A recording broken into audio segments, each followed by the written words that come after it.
Terus pewujudan nilai-nilai Pancasila di bidang politik dapat dilihat dalam beberapa hal seperti lembaga negara, hukum, dan sistem demokrasi Indonesia.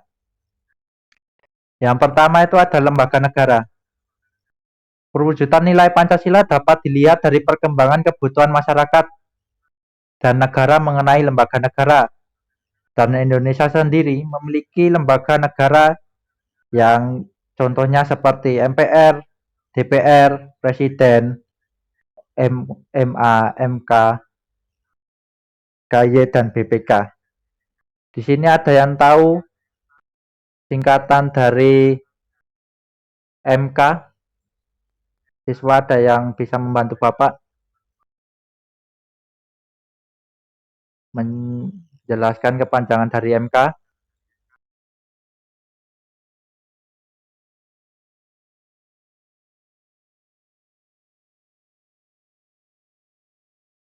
Halo,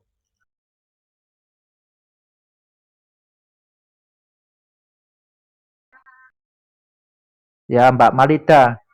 Eh, Kepanjangan dari MK itu apa, Mbak?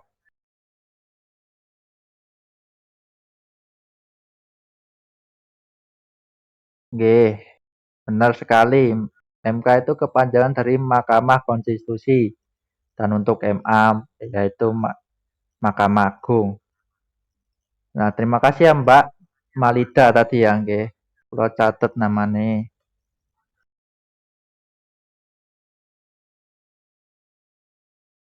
Nah, yang selanjutnya itu perwujudan nilai Pancasila pada sistem hukum nasional yang berdasarkan Pancasila sebagai sumber segala hukum. Jadi Pancasila itu sebagai dasar dari segala pembuatan undang-undang maupun peraturan daerah. Jika peraturan daerah atau undang-undang bertolak belakang dengan Pancasila, itu akan bisa membuat bangsa Indonesia runtuh. Karena Pancasila sendiri adalah ideologi bangsa dan ciri atau dasar negara bangsa Indonesia.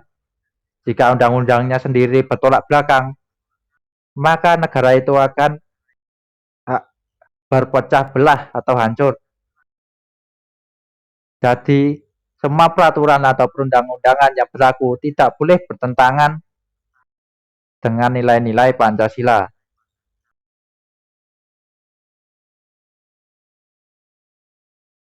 Itu semua demi terwujudnya masyarakat Indonesia yang adil dan beradab serta tidak berat belah dalam menerapkan aturan hukum yang ada di undang-undang. Seperti pada sila pertama ketuhanan yang Maha Esa, dua sila kedua kemanusiaan yang adil dan beradab, tiga persatuan Indonesia, empat kerakyatan yang dipimpin oleh hikmat kebijaksanaan dalam permusyawaratan dan perwakilan. Dan untuk sila kelima, di sini siswa ada yang tahu bunyi dari sila kelima? Ada yang bisa membantu Bapak?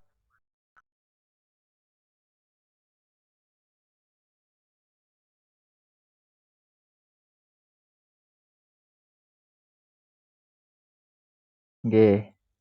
Mas Muhammad Patah nggih. Nggih, terima kasih Mas Muhammad Patah nggih. Kula bentar kula tak catet dulu namanya.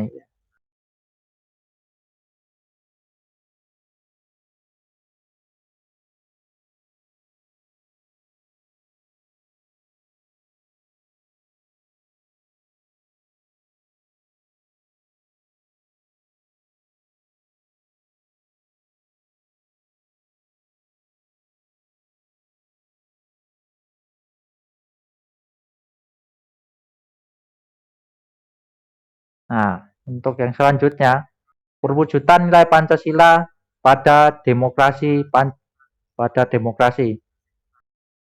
yang mengutamakan musyawarah atau mufakat. Musyawarah dapat diartikan sebagai upaya bersama untuk mencari pemecahan suatu masalah. Jadi dalam memecahkan suatu masalah akan diambil voting dan diambil suara yang terbanyak. Itu yang dinamakan musyawarah mufakat. Nah, untuk yang selanjutnya, perwujudan nilai-nilai Pancasila di bidang sosial budaya.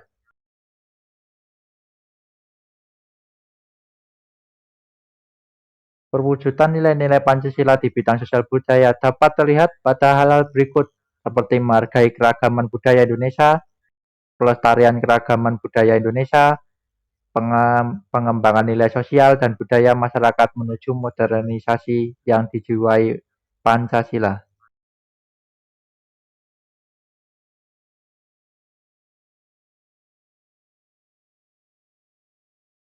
Jadi walau sudah maju dan modern, tetapi nilai-nilai kesopanan, musyawarah, gotong royong, dan nilai luhur lainnya masih terus dipegang oleh warga Indonesia walaupun sudah terjadi modernisasi. Sehingga derasnya budaya barat atau westernisasi tidak membuat orang Indonesia lupa pada Pancasila.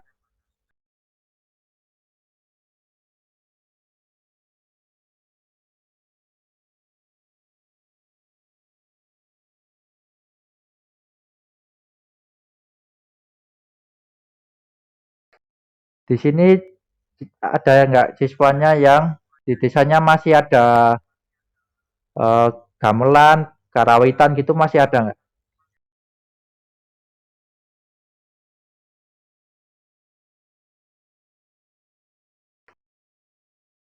Halo,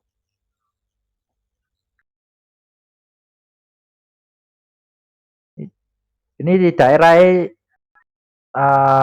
mas-mas nemban Mbak ini ya, masih ada kerawitan gitu nggak? Kerawitan atau gamelan. Jadi kalau di Semarang itu adanya di anu ya, di kampung apa itu namanya? Lupa Pak. Kampung Jawa apa Lampung Jawi apa itu ya? Lupa saya Bapak itu apa ya?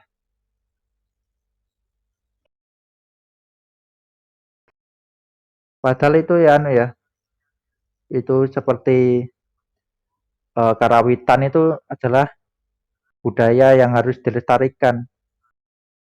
Jadi ya, Bapak harap ya siswa di antara siswa-siswa sekalian ini besok kalau udah tua atau maupun sekarang bisa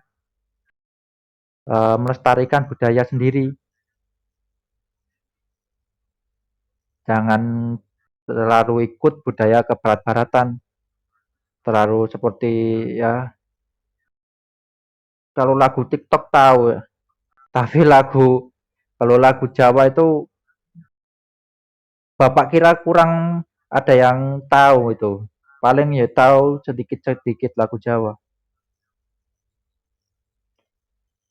Nah, untuk yang selanjutnya,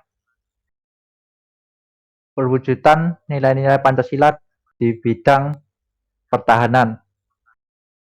Nah, untuk perwujudan nilai Pancasila di bidang pertahanan dapat terlihat di Undang-Undang Negara Republik Indonesia tahun 1945, pasal 27 ayat 3 dan pasal 30 ayat 1.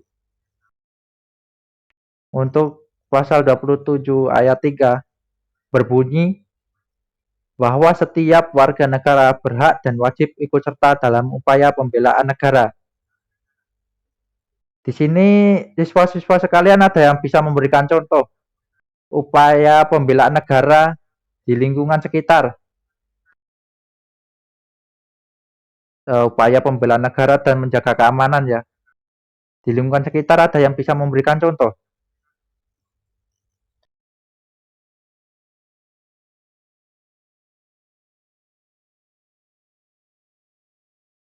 Halo.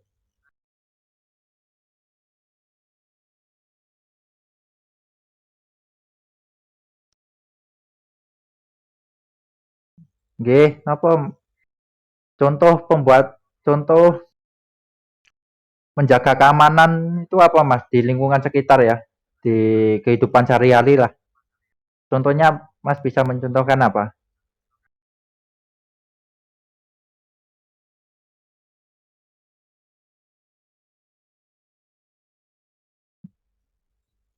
Nggih, di desa itu juga ada Mas, apa itu? Di setiap sudut desa itu pasti ada itu. Apa itu? Itu taruh di lingkungan keluarga kayak gitu. Kalau di lingkungan sekitar desa, apa?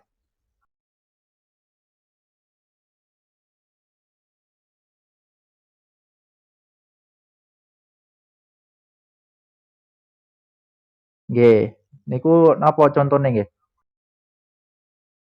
Contoh kegiatan napa?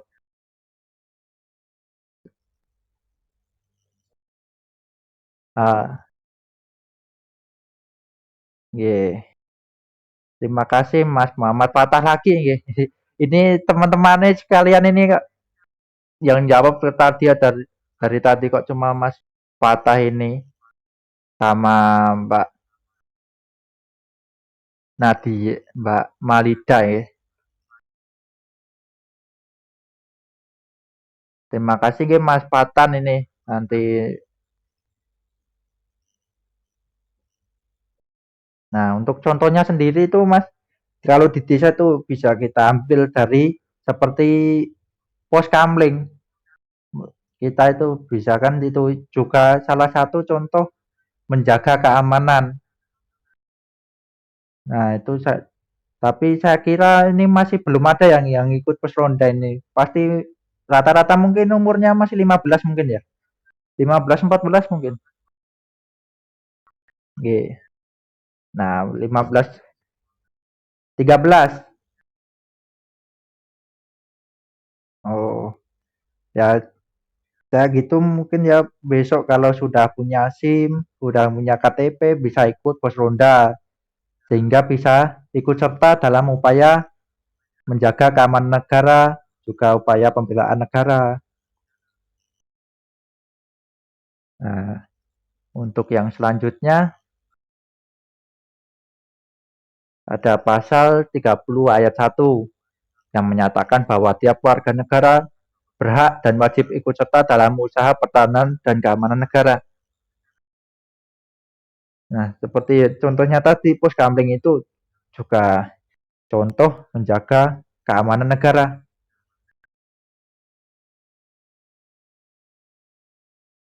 Kita mau yang selanjutnya ada perwujudan nilai Pancasila dalam bidang kehidupan keluarga. Nah, penting sekali untuk orang tua menanamkan nilai moral Pancasila pada anak-anak agar dapat bersosialisasi dengan baik di lingkungan sekitar maupun di lingkungan keluarga. Nah, Pancasila sendiri memiliki 6 karakteristik yakni bernalar kritis, kreatif, mandiri, beriman, berakhlak, dan bergotong royong. Misalnya dalam sila pertama, orang tua mengajak anaknya untuk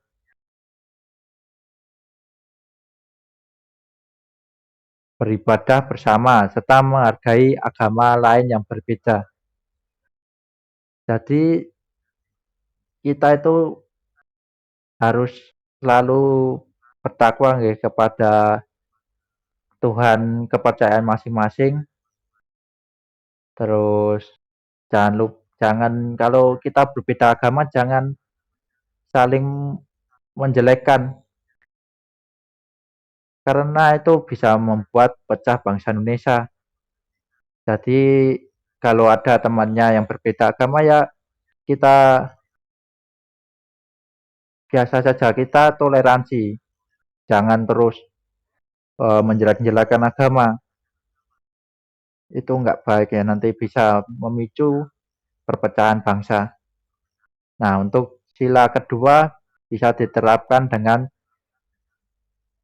berinteraksi bersama teman, tetangga, sehingga memunculkan rasa simpati atas rasa yang dirasakan orang lain, seperti teman pihak tetangga kita ya, kalau ada yang uh, sakit atau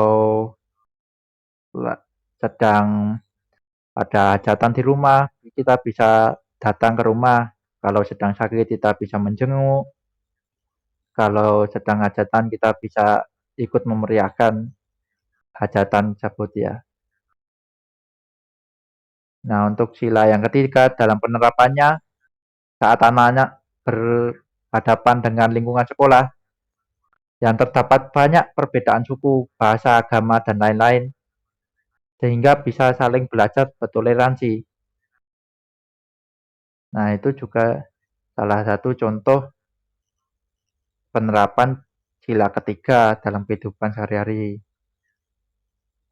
Nah, untuk sila keempat diwujudkan dengan saling menghargai perbedaan pendapat dan berdiskusi bersama keluarga, teman, atau orang yang berbeda pendapat.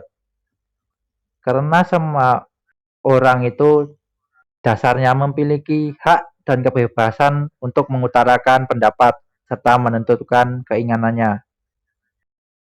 Nah, untuk orang tua bisa menanyakan pendapat anak untuk melatih memiliki pendapat dan keinginan sendiri serta menghargai pendapat orang lain. Uh, saya kira siswa-siswa sekalian ini sudah ya seringkali melakukan diskusi dan sering terjadi perbedaan pendapat.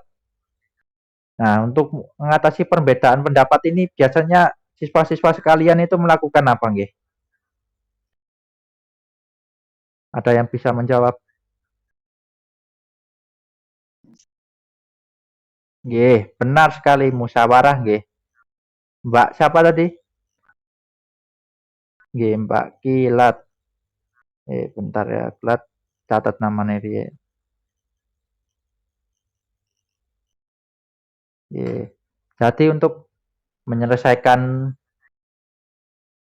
perbedaan pendapat kita bisa melakukan musyawarah dengan melakukan voting, terus mengambil uh, suara yang paling banyak. Oh ya tadi terima kasih ya untuk Mbak Kilat atas jawabannya. Untuk yang selanjutnya sila kelima adalah dengan berbagi pada sesama, baik itu orang yang tidak dikenal maupun yang dikenal,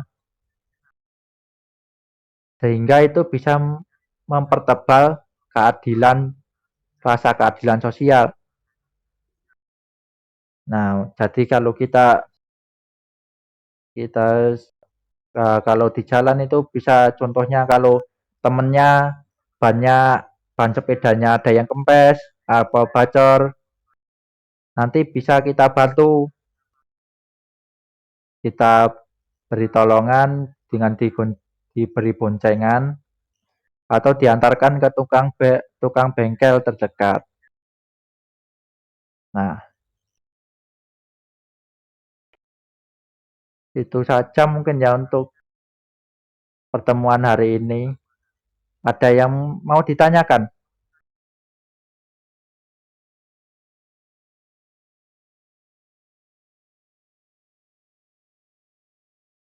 atau sudah jelas mungkin?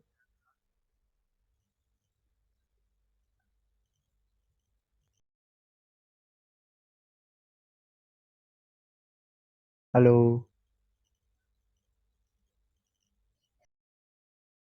Ye. Yang lainnya?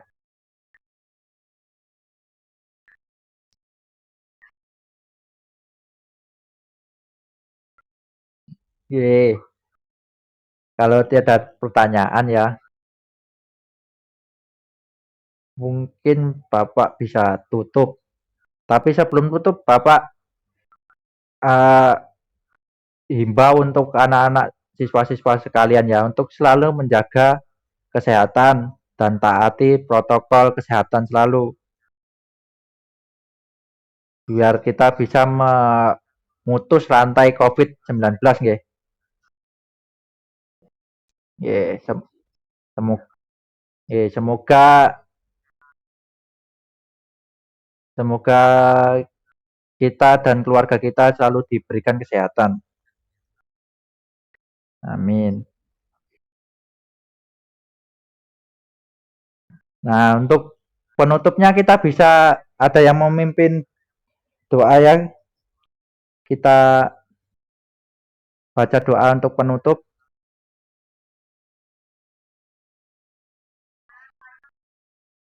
Nggih, nggih Bu.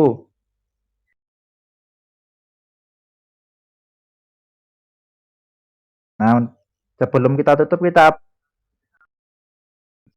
baca hamdalah dulu ya. Alhamdulillah dan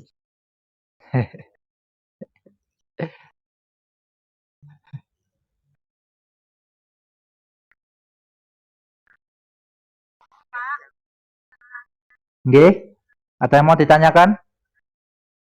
Nggih, Mbak. Nggih, Mbak Malida. Di Google Classroom. Nanti Bapak eh, buatkan buat untuk pengiriman tugasnya nanti bisa Bapak kirimkan nanti diinfokan lagi ke grup nanti bisa ya. Nggih. Nanti jangan lupa nanti Bapak buatkan soal isian pilihan ganda 10 soal nggih. Nanti bisa dijawab sekalian beserta mengumpulkan screenshot nggih. Screenshot bukti kehadiran. Nggih. Bapak harap nanti bisa mengumpulkan semua nggih. Nggih. Ini nanti soalnya cuma pilihan ganda 10 nanti kok pada nggak ngerjakan. Nggih. Cukup sekian nggih, terima kasih. Eh, Bu Pupur, saya izin Bu mau mengakhiri ya pertemuan pembelajaran pada hari ini Bu. Nggih, terima kasih Bu. Eh, untuk saya kira sekian ya. Assalamualaikum warahmatullahi wabarakatuh. Terima kasih nggih semuanya.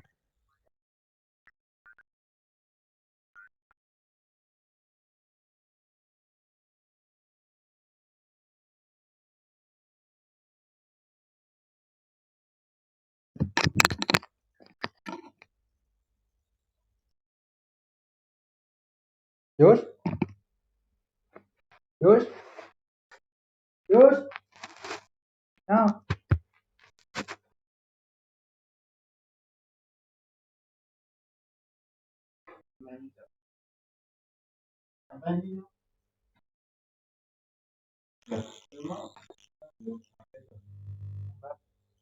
Ya, aku